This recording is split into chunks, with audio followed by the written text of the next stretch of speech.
Listen closely, my friends. My name is Henry Reed, but I've been Hank since I was knee-high to a grasshopper. I'm 74 years old, and today marks exactly 1 year since I discovered my own daughter was ready to throw me out of the machine shop. I built with my own 2 hands, all for a damn smoothie bar and a yoga studio. Do you know what hurts the most in this world? It's not the hits you take from the bank or the double crosses by your business rivals. Those you expect. It's the ones dealt by the people you raised, the ones that shatter your soul and make you wonder if sweating blood for 70 years was even worth it. I'm sitting here now in this small apartment above the hardware store on Jefferson Avenue. I have this old photograph of my Alice in my hands, may God rest her soul, and I swear by the Holy Spirit that my hands still shake when I remember that day. It was exactly 1 year ago on a Thursday morning when I stepped out of the paint booth and heard voices coming from the tiny front office. My daughter, my only child, Sandra. Tell me, didn't I have the right to trust her? For 50 years, I ran Reed's precision machine shop. From sun-up to sundown, 6 days a week, milling steel parts for every industrial outfit from here to Savannah. Waking up before the roosters, putting up with broken machinery, helping greenhorn apprentices learn the difference between a lathe and a drill press. 50 years, my friends. Saving dollar after dollar, wearing the same coveralls until they were stiff with grease and bore more holes than a cheese grater, all so my family could have a stable life. When my Alice passed away 8 years ago, taken swiftly by that cursed heart attack, I signed over the shop. It wasn't huge, but it was paid for and we were happy there. I pulled all my savings down to the last penny I'd stashed in the shop's lockbox, and I signed the deed right over to Sandra. What a soft touch I was, I told my old foreman. But listen carefully, because here comes the important part. Mr. Dale Preston, the notary who helped me with the paperwork, a wise man with many years on him, told me, "Hank, you need to include a lifetime usage agreement in this. In this world, there are many ungrateful children." I laughed. "Mr. Preston," I replied, "you don't know my Sandra. She would never hurt me." The old man shook his head and wrote that agreement in anyway. Thank God he did. For 4 years I stayed in that shop, running the main milling operation. I signed over my Social Security check, $4,200, to the shop account every single month. All my money went to the utilities, the insurance, the new welding torch. I got by on the bare minimum, cold coffee, sandwiches I wrapped in tin foil, and whatever prescription refills I could afford when I ran low. But I was content, you know why? Because I was still running the machine. Because I watched my grandson, little Jimmy, come after school and sweep the floors. Because every night I could tell him stories about how I met his grandmother Alice in this very building.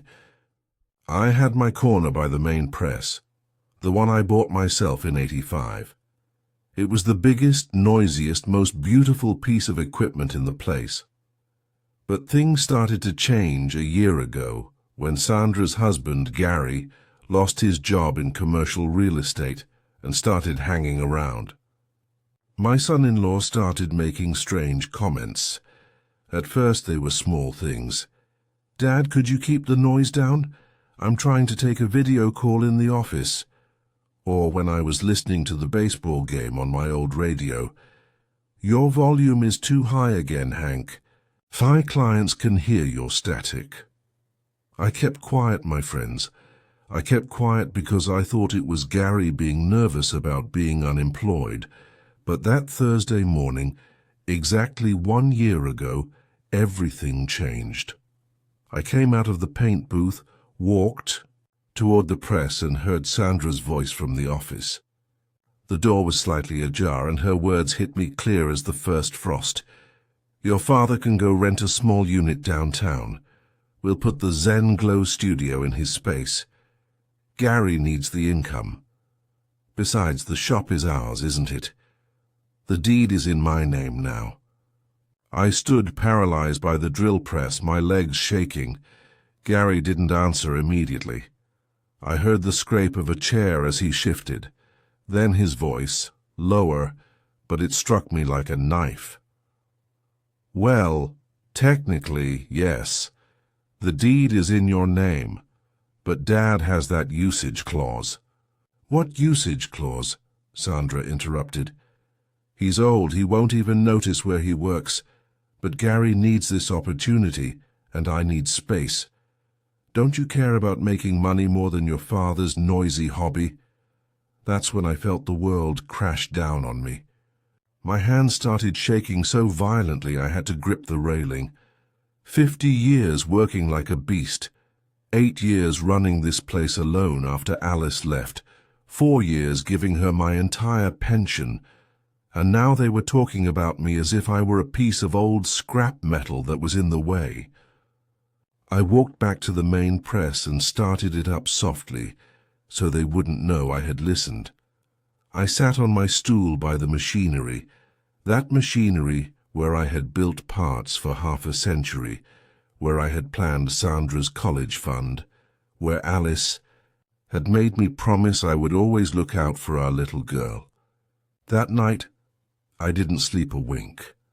I lay awake staring at the ceiling, remembering every sacrifice I had made. I thought of the freezing early mornings cleaning up the oil spills, the rude sales reps who tried to swindle me, the cold, stale donuts. I carried in a paper bag to save money, and how my back ached after standing over the press for 12 hours straight. But I never complained because every single dollar was for my family's future. I remembered Alice entering the hospital, thin and pale, whispering in a broken voice, "Hank, the most important thing is that our Sandra has a solid future, even when we're gone. Promise me you'll make sure the shop is hers." And I promised her, my friends. I gave her my word as she was dying in my arms. I bought that equipment, paid the mortgage, and built that business with every penny I had earned in my life. And now Sandra was talking about kicking me out to put in a place that serves kale juice, as if I were a troublesome tenant, as if my sacrifice meant nothing. When morning came, I got up at 5:30 as always. I showered, put on a clean shirt and drove to the shop. Sandra was already there. Gary slept late as usual. Everything seemed normal, as if the day before hadn't changed a thing. But I knew something had broken forever. I looked at my corner of the shop with different eyes. The walls Sandra was already measuring in her head for yoga mats, the space where she planned to put her blenders, the press that would be ripped out to make room for God knows what kind of foolishness. And it was right there. My friends, standing next to that heavy old machine that Alice and I had nicknamed the Iron Star, that I made the most important decision of my life. I wasn't going to allow them to treat me like trash. I wasn't going to let them turn my life's work into a smoothie bar. I had given enough. I had sacrificed enough. If they wanted me out of the shop that I built with my own 2 hands, I would leave. But I was going to take the shop with me. You know what, friends? This didn't happen overnight. The humiliations came little by little, like water dripping until it eventually drills a hole through stone. If you'll permit me, I'll pour you some instant coffee here in my new apartment, and I'll tell you what those 4 years were like, the years that turned me from a respected owner into an obstacle that had to be removed. At first, when we signed over the shop, everything seemed perfect. Sandra treated me kindly. She called me Mr. Reed with respect. She even asked if I needed anything from the supply house when she went shopping. Little Jimmy ran all over the shop shouting, "Grandpa, and I felt like the luckiest man alive. Gary would come home from his job and ask me about the market. I gave him advice on dealing with difficult clients because in 50 years in business, I had seen it all. But things started to change when Sandra realized the shop was hers. Not legally, of course, because of my agreement, but in her head, she was already the queen of the operation. The first comments were subtle, like they were meant to be accidental. "Dad, could you close the office door when you're looking at blueprints? We're trying to have private conversations."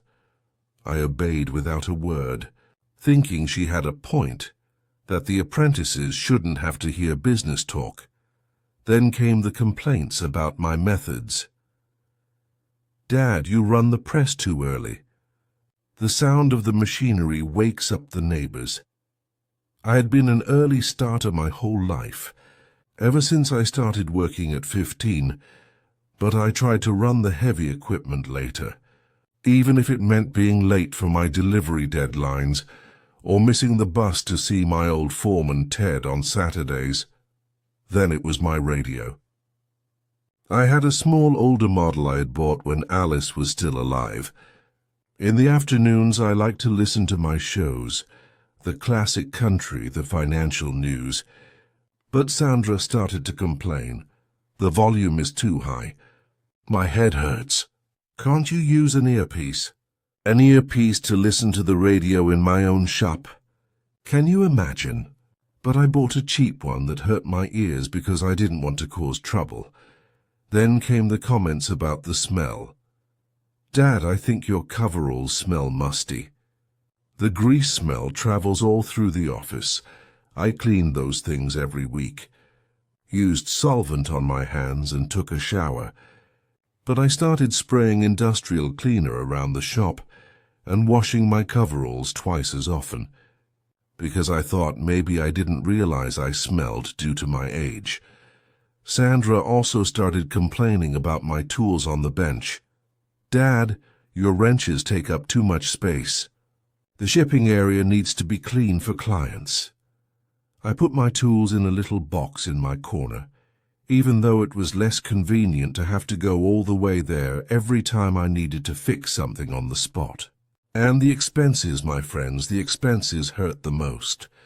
On the first day of every month, religiously, I handed Sandra my full Social Security check, $40,200. I had earned it over 50 years of work, 50 years of getting up before dawn, of enduring fumes, of carrying heavy steel, of being kind to rude customers. I gave her all that money without keeping a single dollar. "It's for the utilities, Dad," Sandra would tell me. "For the electricity, the water, the shop mortgage. Everything is so expensive." And of course I believed her. But later I found out Gary was buying $1,000 golf clubs, that Sandra had bought a brand new laptop that cost what I spent on my tools in 6 months, and that they were taking clients to fancy restaurants while I ate cold canned soup for my personal expenses. I had to ask my sister, Aunt Betty, for money. Imagine the shame. A 70-year-old man borrowing from his sister just to buy new sandpaper. "Betty," I'd ask, "can you lend me $50? I ran out of cutting fluid." She gave me the money without asking, but I saw the pity in her eyes. Once she told me, "Hank, why don't you keep some of your check? You have expenses too." But I answered, "No, Betty, family comes first. Sandra has a husband and a business to support." Do you know what was the most painful moment in those 4 years? It was a Saturday about 6 months ago. I had decided to make them Alice's secret barbecue sauce recipe, the one she guarded like a treasure that she'd learned from her grandfather. Since Friday, I'd been preparing the vinegar, the brown sugar, the chili powder, and mixing all the spices. I spent $60 of my emergency money buying the ingredients: molasses, peppers, hickory smoke, everything needed. Saturday morning, I got up early, cooked the pork shoulder, and prepared the sauce with the love Alice had taught me. "Barbecue takes patience and affection," she used to say. "Every ingredient has to feel like you love it." I spent 4 hours in the shop kitchen, stirring the pot, tasting, adjusting the pepper, adding a little more spice. When I served the pulled pork, my grandson Jimmy was overjoyed. "It smells delicious, Grandpa," shouted Jimmy. "Like the kind Grandma used to make," said Sandra, who was only 8 when Alice died but remembered the smell.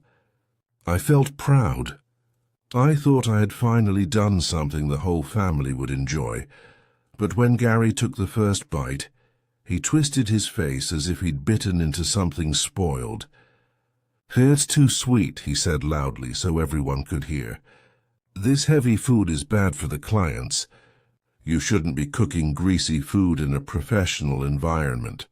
And he pushed his plate to the center of the table without finishing it. Sandra, who had been eating normally up until then, also put down her fork.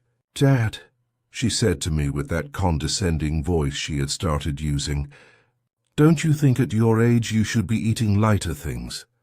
Barbecue has too much sugar, too much fat. It's not good for your health or the image of the shop." Then she added something that pierced me like a knife. "Also, Dad, haven't you considered that maybe it would be better for you to retire? Your old foreman, Ted, is lonely. You two could keep each other company. It's too noisy here with the clients. They need space to meditate, to breathe." Gary chimed in to finish me off. "Yes, Mr. Reed, the office is getting big. It needs a bigger waiting area. And your corner is the largest in the shop with the best ventilation. It would be perfect for the studio." I sat there silently, fork in hand, watching my grandson eagerly continue to eat the pulled pork while his parents scorned it. I got up from the table without saying a word. I went to the paint booth and locked myself in. I didn't come out again that day, not even for the final cleanup. You know what hurt me the most about all of this? It wasn't just the scorn. It was the ingratitude. 50 years, my friends. 50 years of waking up at 5 in the morning to get to my machine. 50 years driving in the rain, the snow, the blistering heat. Putting up with crooks who tried to stiff me on the bill. Helping customers with heavy equipment when someone needed a rush job for an emergency. I remember once on the highway to Knoxville, my delivery truck broke down in the middle of the night. I had a huge order for a major factory. I had 2 apprentices inside. I got out in the dark with my tools and spent 3 hours fixing the drive belt in the rain so those people wouldn't be stranded. I got home with a fever, soaked, my hands cut up, but happy because I had done my job. And now my own daughter was telling me I was a burden, that I should go live somewhere else because my machinery was too big for the shop. The corner I had chosen when I bought the place, where I had put the press I bought with Alice, where I hung my framed blueprint of the first part I ever made as a memorial to my years of work. But it wasn't always like this, and that's what hurts the most to remember. There was a time many years ago when Sandra was small, when she would run to hug me when I got home from work. "Dad, Daddy!" She'd scream from the moment she heard the engine of my old truck. Alice would come out wiping her hands on a rag. She'd give me a kiss and Sandra would tell me about her day at school while I took off my tired work boots. On Sundays, the 3 of us would go to the Riverside Park. Sandra would play on the swings, while Alice and I sat on a bench planning our future. "When we own the shop," she'd say, "I want a little kitchen in the back, and Sandra will have a small office where she can draw." When we finally bought the shop, Sandra was 12 years old. It was small, just 1 main room, but it was ours. The day we moved in, Sandra ran all over the shop shouting, "Mom! Dad, I have my own space, my own desk."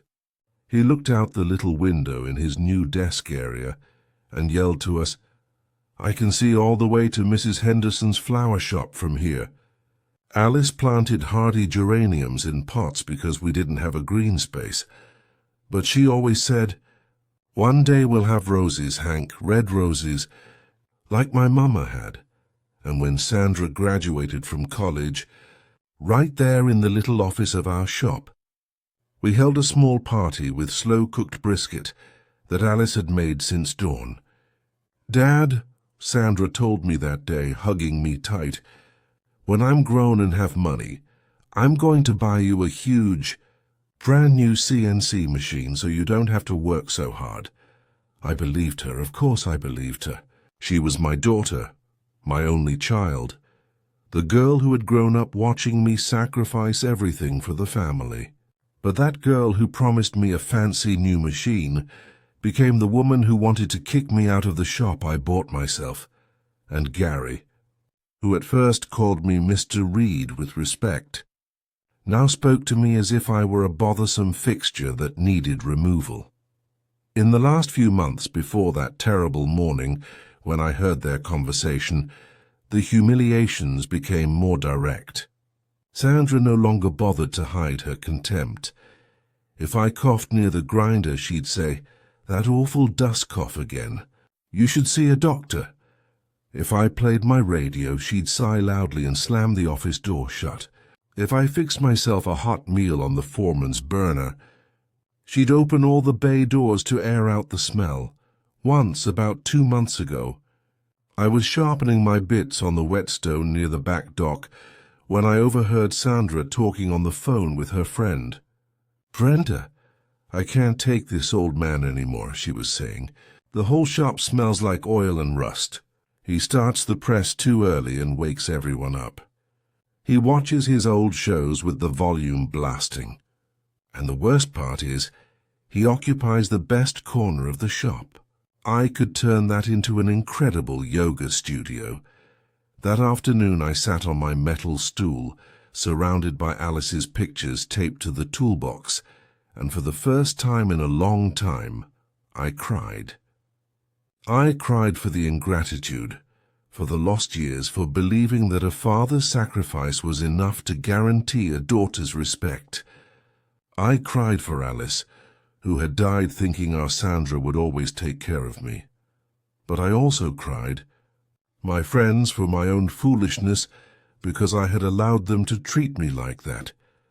Because I had believed that giving everything was the same as love. Because I had confused sacrifice with dignity. My Alice always told me, "Hank, you're too good. One day that's going to get you into trouble." She was right, as always. The moment that changed everything came exactly 10 days ago, my friends. I get up from this little desk chair here and walk over to this fireproof box where I keep a file with all my important papers. Here it is, look. The deed to the shop I bought last month. My new life. But before I got here, I had to go through the most painful and most revealing moment of these last few years. It was a Tuesday afternoon, and it was hot. One of those sticky August heats in Georgia that makes you sweat even with the fans on. I had gone out to the loading dock of the shop, where I kept the potted geraniums I planted in Alice's memory. Every afternoon, religiously, I watered them with an old dented metal canteen I'd bought at the local surplus store. It was my moment of peace when I spoke to Alice in silence, when I told her how my day had gone, when I asked her for the strength to keep going.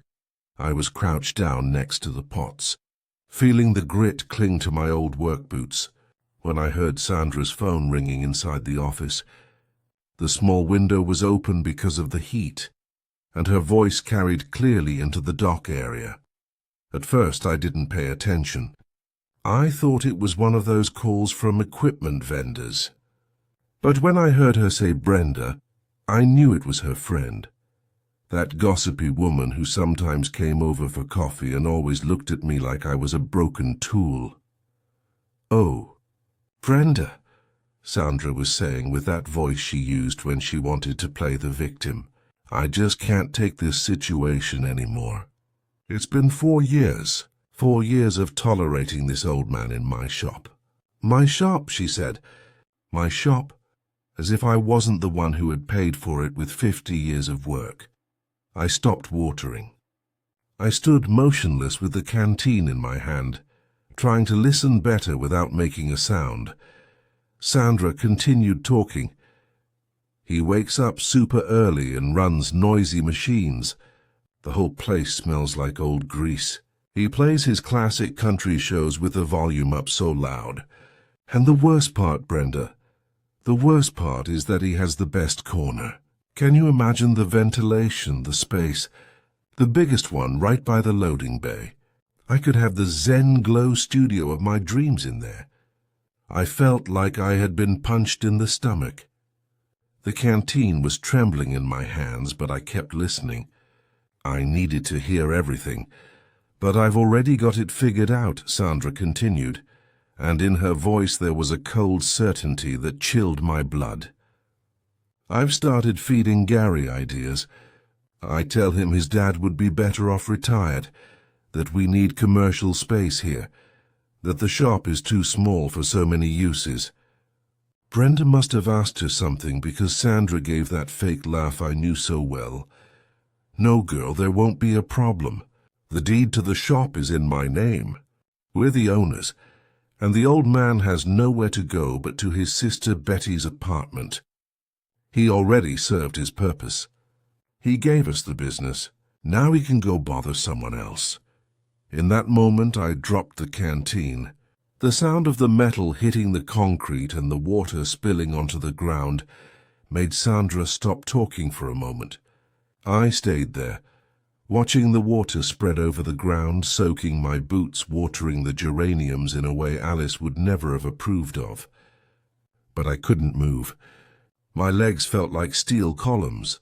Sandra continued talking, much quieter now. Hold on a second, Brenda. I think I heard something near the dock. After a moment she added, No, it must have been a dropped wrench. I was telling you, very soon that space is going to be my studio. Remember that lighting we saw at the trade show? I'm going to have it custom installed. It's going to look amazing. With bamboo floors and all the oils organized by scent. That was it, my friends. In that exact moment, something broke inside me. It wasn't like in the movies. There was no dramatic music or crashing glass. It was something silent but definitive, like a heavy steel cable that has been holding up too much weight for too long, finally snapping. I picked up the canteen from the ground, filled it again with the hose, and finished watering Alice's geraniums without making a sound. But inside something had changed forever. While I watered, I could still hear Sandra's voice. Besides, Brenda, he's so old now. Why does he need such a big corner if he has a little stool at his sister's place? He's all set and we can finally start making some real money. That night I couldn't eat dinner. I locked myself in the small break room, the area Sandra had already decided to turn into a waiting lounge, and I started thinking. For the first time in 4 years, instead of feeling sadness over the humiliations, I felt something different. Rage. A clean, justified rage that came from deep within me. I sat on the worn vinyl chair, took out the metal box where I kept my most cherished photographs, and began looking at them one by one.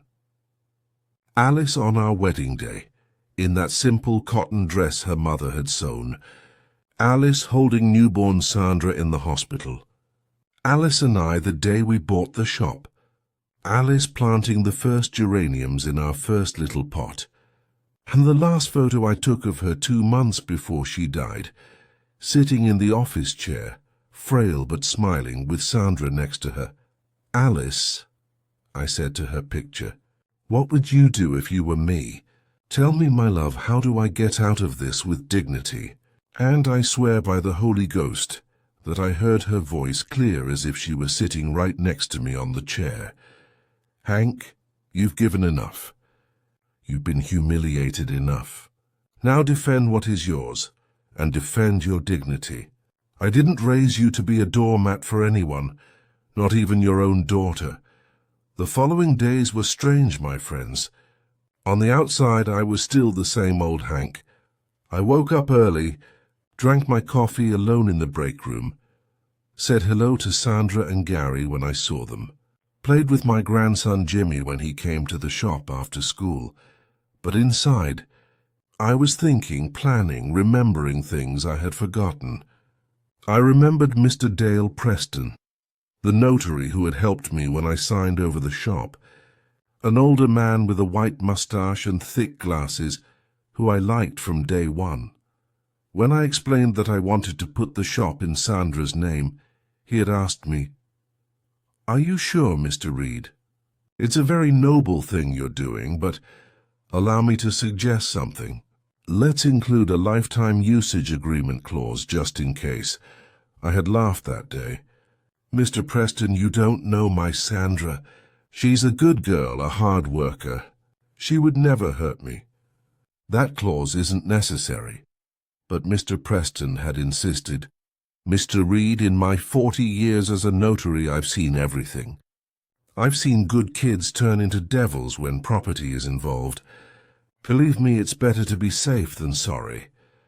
Now, 4 years later, I understood that man's wisdom.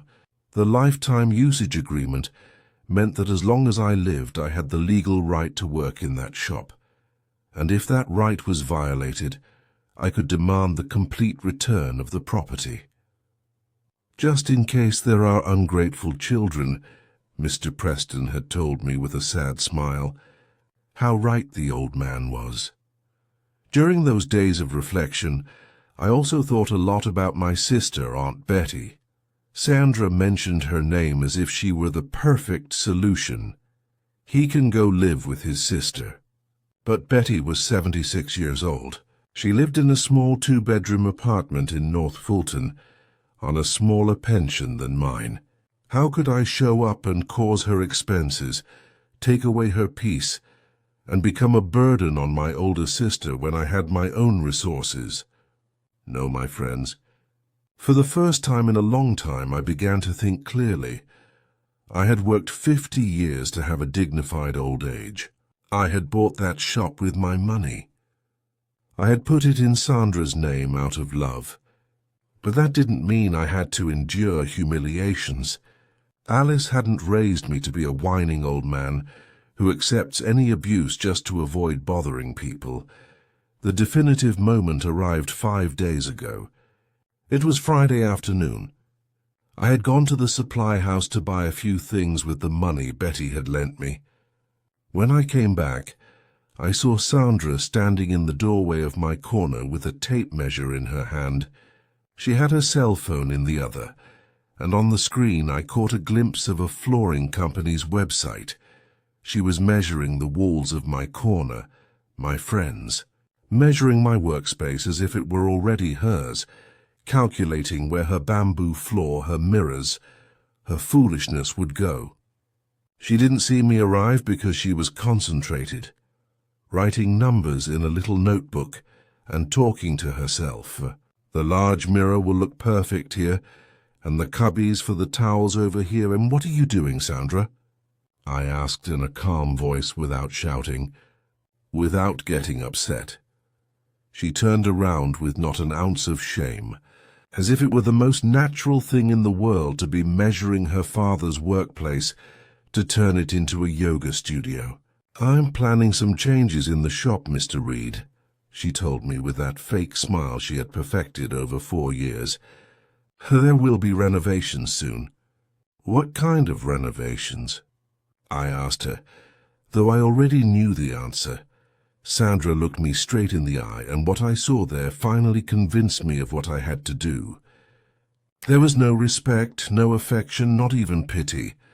In her eyes was the calculating coldness of someone who had already made a decision and was only waiting for the right moment to execute it.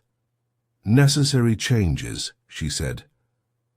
"This shop needs to adapt better to the needs of the family living here." "The family living here," she said, as if I wasn't a part of that family. as if I were a renter whose time was up. That night I went to bed early, but not to sleep.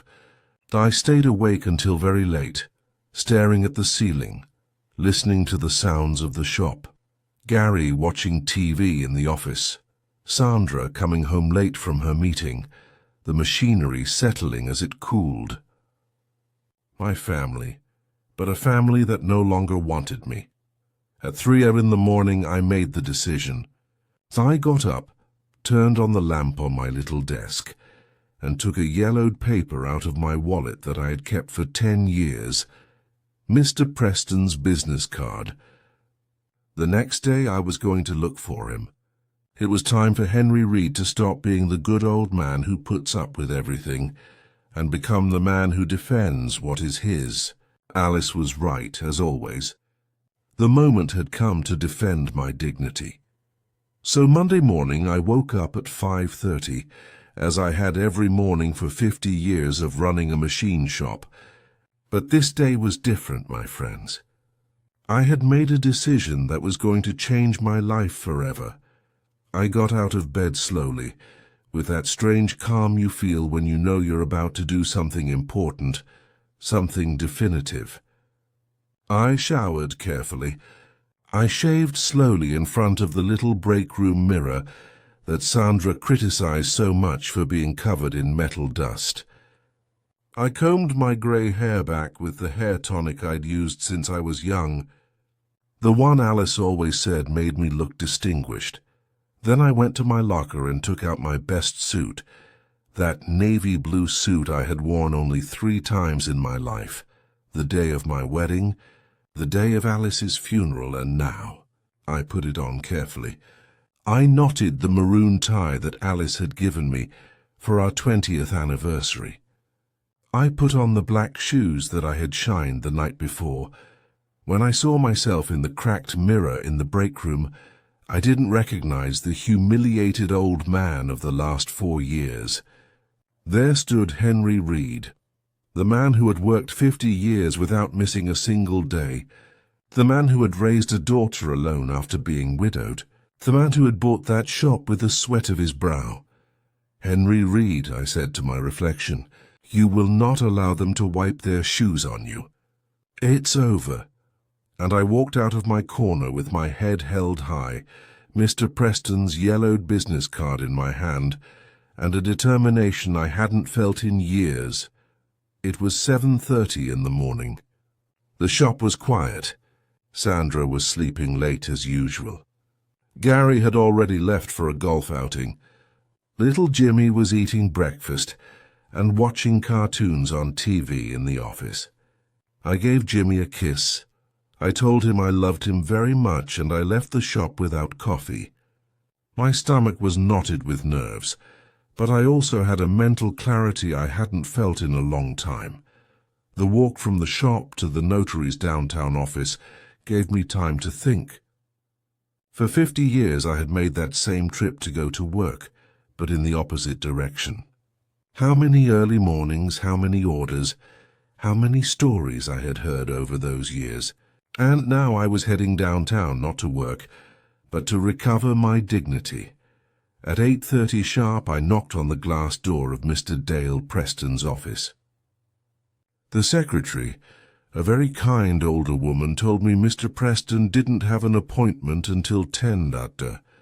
But when I explained that it was urgent, she went to consult him. 5 minutes later, the notary came out in person.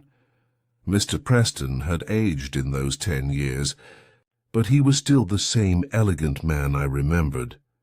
His hair was completely white now.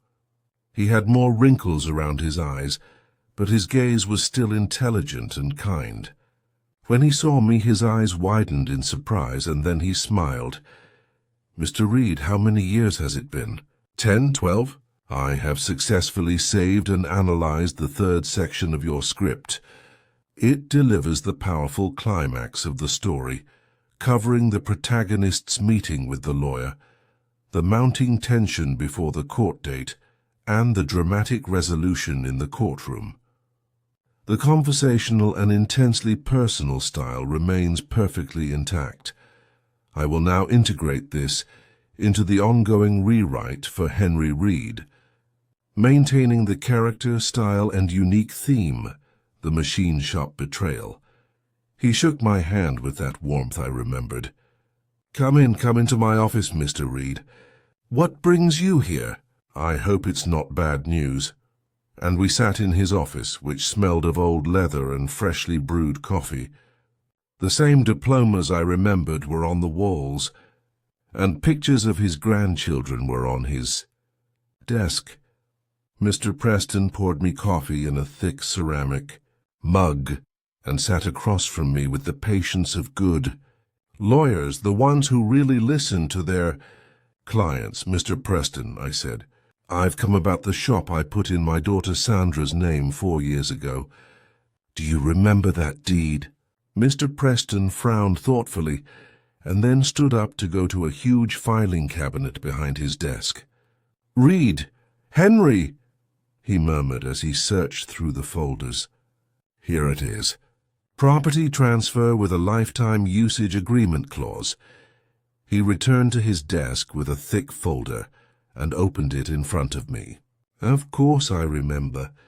You insisted the clause wasn't necessary, but I told you that in this world there are many ungrateful children. I finished the sentence for him.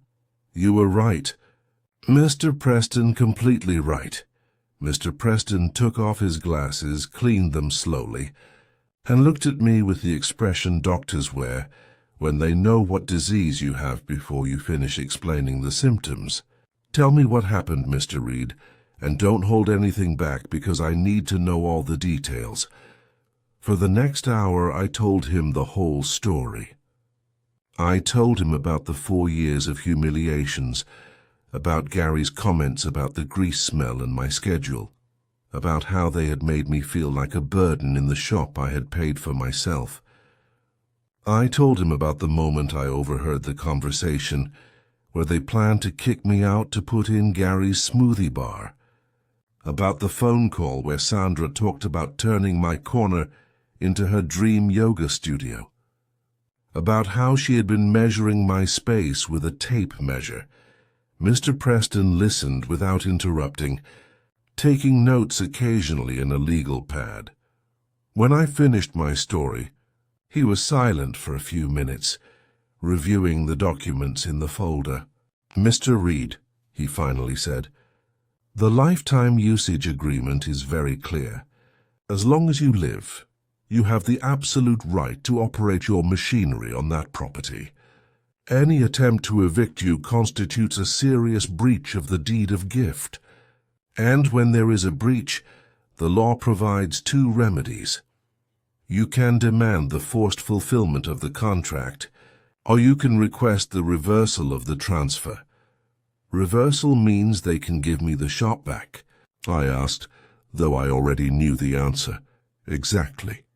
If a judge determines that your daughter and son-in-law have violated the conditions under which the gift was made, they can order the property to revert to your original name.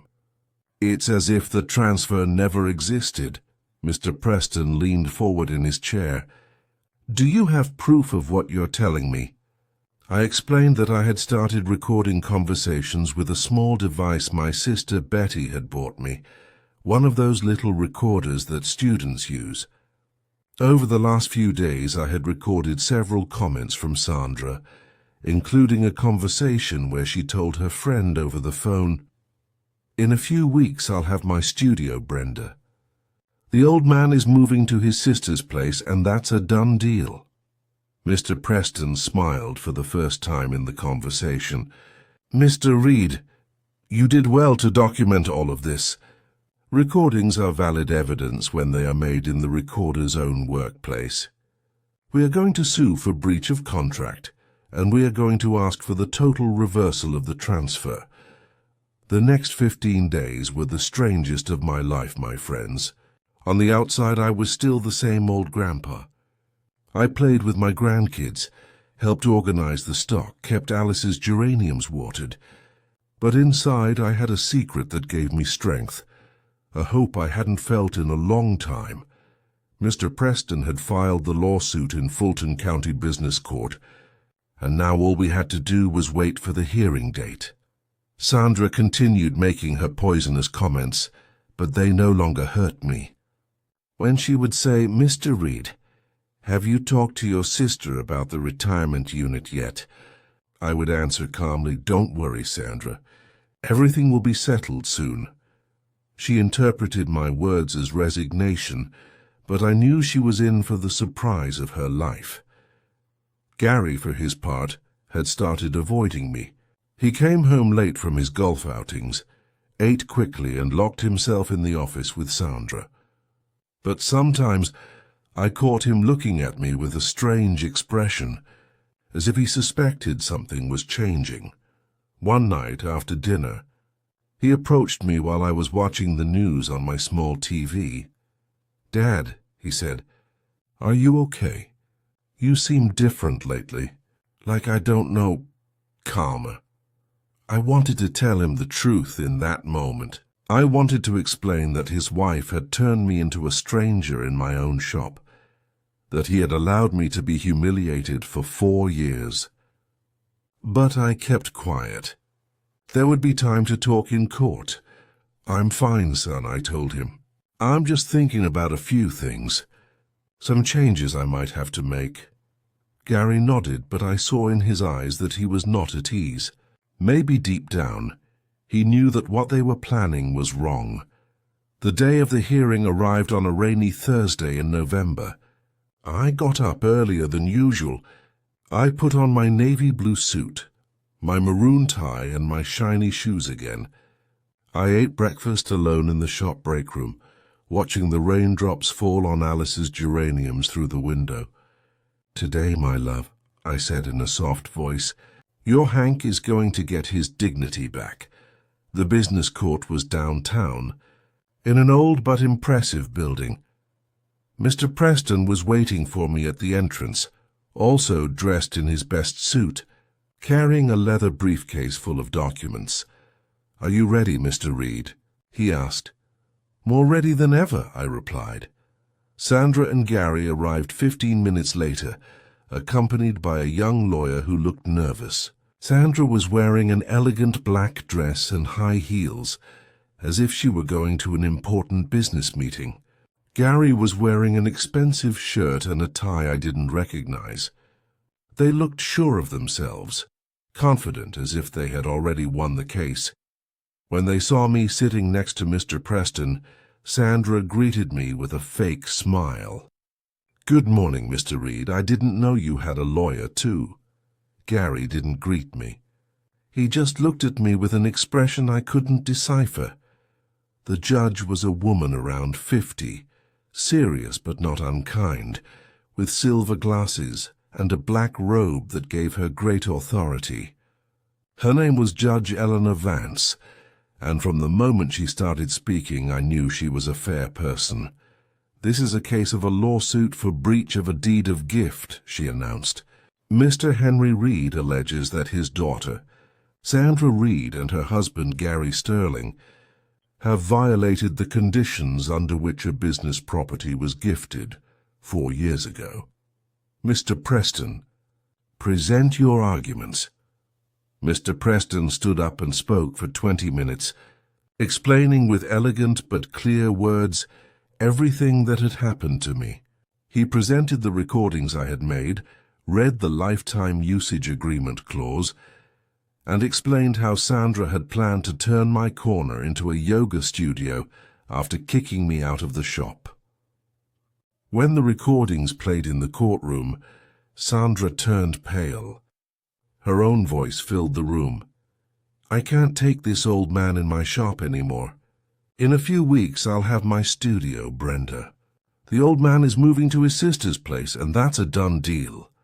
Gary looked at the floor, his hands sweating. Then it was the turn of Sandra and Gary's lawyer to speak. He was a young man, perhaps recently graduated, who stammered a lot and couldn't explain how they were going to justify the recordings. "Your Honor," he said, "my client is the legal owner of the property. The deed of gift is in his wife's name. They have the right to decide how the property is used. Judge Vance interrupted him in a firm voice. Young man, did you read the full deed of gift before coming here? Because it seems you are unaware of the lifetime usage agreement clause. The lawyer turned red and began frantically looking through his papers. Then the judge asked Sandra directly, Ms. Reed, do you confirm that you discussed with your husband the possibility of asking your father to leave the shop? Sandra went white as a sheet and began to babble. Your Honor, it was just an idea. It was never serious, but Gary couldn't control himself. He jumped to his feet and shouted, That's our shop. The deed is in Sandra's name. We have the right to decide how it's used. His own lawyer tried to make him sit down, but he kept shouting, We've been supporting that old man for 4 years. It's time for him to retire.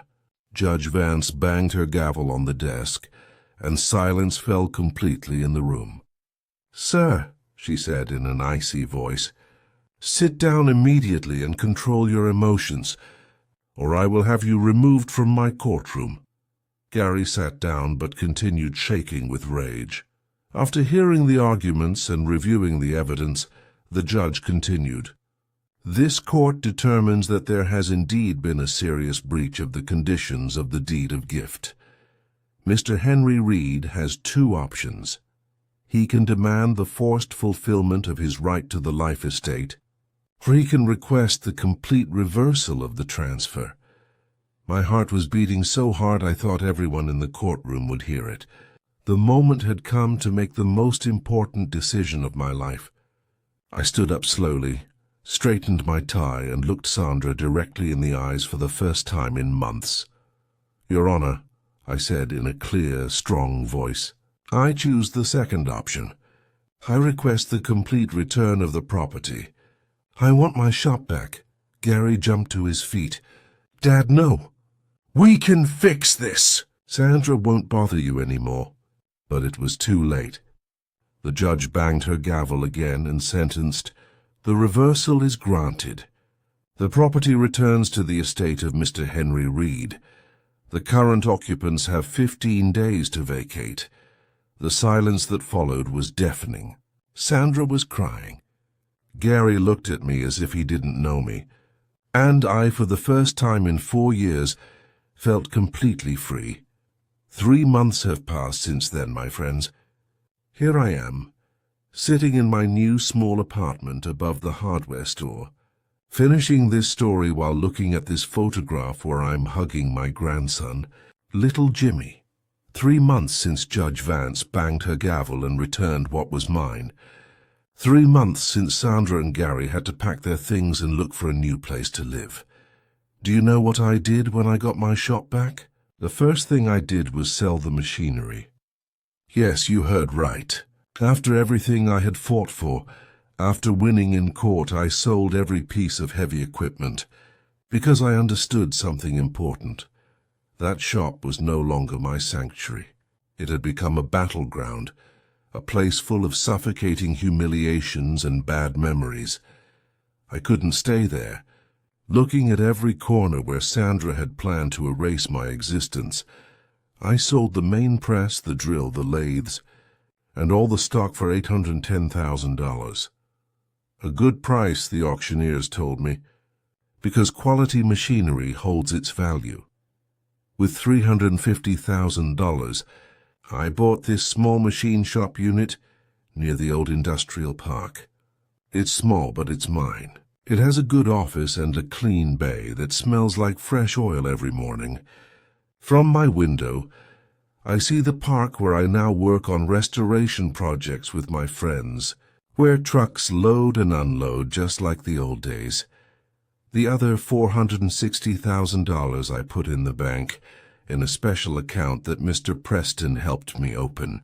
It's for my grandson, Jimmy, for when he turns 25. Every penny of it is for when he is an adult and can understand the difference between true family love and manipulation, between respect and convenience. I didn't leave Sandra and Gary a single cent. Just a letter I wrote that last night in the shop before they came to get their things. I put it on the front desk, the desk where we had managed the business so many times as a family.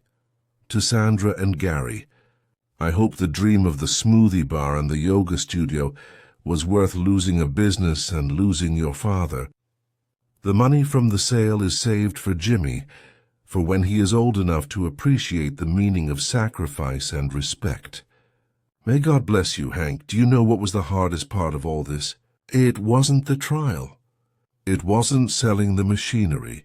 It wasn't moving my operation alone at 74. The hardest part was seeing Sandra's face when she realized she had lost everything by following her husband. When she realized that by indulging Gary and his foolishness, she had lost not only the shop but also her father. The day they came for their things, Gary showed up with a small moving van and one young man to help him load the office furniture. Sandra didn't even speak to me. She walked through the shop like a ghost, packing her expensive business clothes, her high-heeled shoes, all those things she had bought with the money I gave them every month. But Gary did approach me. "Dad," he said in a broken voice, "I'm sorry. I never wanted it to come to this."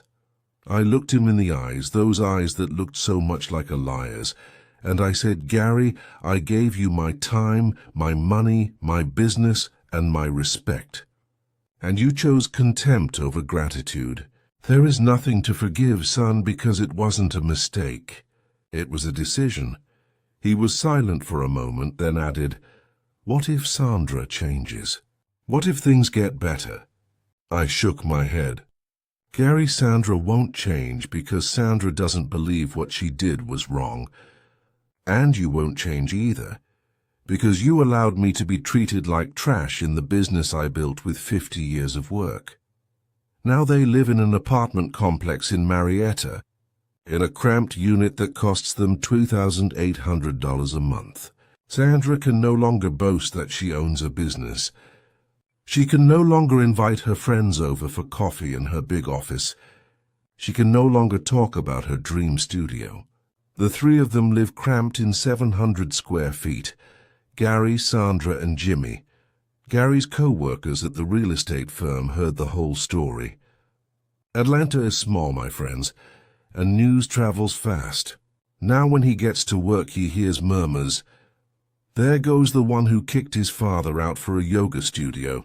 His old firm boss, who knew my reputation as an honest business owner, because we were in the same chamber of commerce, told him, "Gary, your father was a respected man. I don't understand how you could do that to him." Sandra blames Gary. Gary blames Sandra. They can be heard arguing at night, according to my sister Betty, who lives near where they rent now. "This is your fault." Sandra shouts at him, "My father was stubborn, and you didn't know how to handle him." And Gary replies, "It was your idea to get rid of the machinery. I never wanted to go that far." But you know what the most beautiful part of this whole story is? My new life, my friends. For the first time in years, I feel free. Completely free. I get up when I want. I eat what I feel like. I listen to my shows with the volume as high as I please. I play my classic country on Sunday mornings without anyone complaining. Every day I walk to the nearby coffee shop, which is 4 blocks from here. There I met Mr. Robert Thompson, a former plumber my age, and Mr. Samuel O'Connell, who worked 40 years at the railway yard. The three of us are widowers. The three of us have stories to tell. The three of us play cards from 9 in the morning until noon. "Hank," they told me when I told them my story, "you did the right thing. A man has to defend himself, no matter his age." Mr. Thompson added, "I had to throw my oldest son out of my house for drug use. It hurt, but it was necessary. Sometimes true love means setting boundaries. On Tuesdays and Thursdays, I go to the local vocational school to help with the apprenticeship program. I teach young men how to operate the milling machines, hand out blueprints, and listen to the stories of boys who are trying to get back on their feet. Many are younger than me, but some are fathers like me who ended up lost because they didn't know how to stand up for themselves. Mr. Reed, the program director tells me, you were lucky. You were able to defend yourself in time. And he's right. How many old people didn't have a Mr. Preston, who didn't have the foresight to include a clause, who just kept quiet until it was too late? But what excites me the most, what fills my heart the most, is my grandson. Little Jimmy comes to see me on Saturday mornings, without Sandra and Gary knowing. He sneaks away under any pretext. I'm going to the library, I'm going to the park, and he comes running all the way here. He knocks on my door with that urgency children have when they want something with all their heart. "Grandpa," he shouts when I open the door, and I hug him, squeezing him close. I feel his little heart beating fast from the run. I smell his clean hair, and I know everything I went through was worth it for these moments. Jimmy, who is 10 now and very smart for his age, asked me a few weeks ago, "Grandpa, why do my parents say you did something bad? Mom says you sued them for no reason." I sat down with him in my office, poured him a glass of cold water, and explained it to him in words he could understand. "Jimmy," I said, "your parents thought they could treat me like an old piece of furniture that was no longer useful. They wanted to kick me out of the shop I built, so your mum could have a nice studio. I only reminded them that old people have dignity too. We also deserve respect. I didn't do anything wrong, my boy. I defended what was mine." "Grandpa," he said, "I heard Mom telling Dad that you were mean because you didn't want to retire."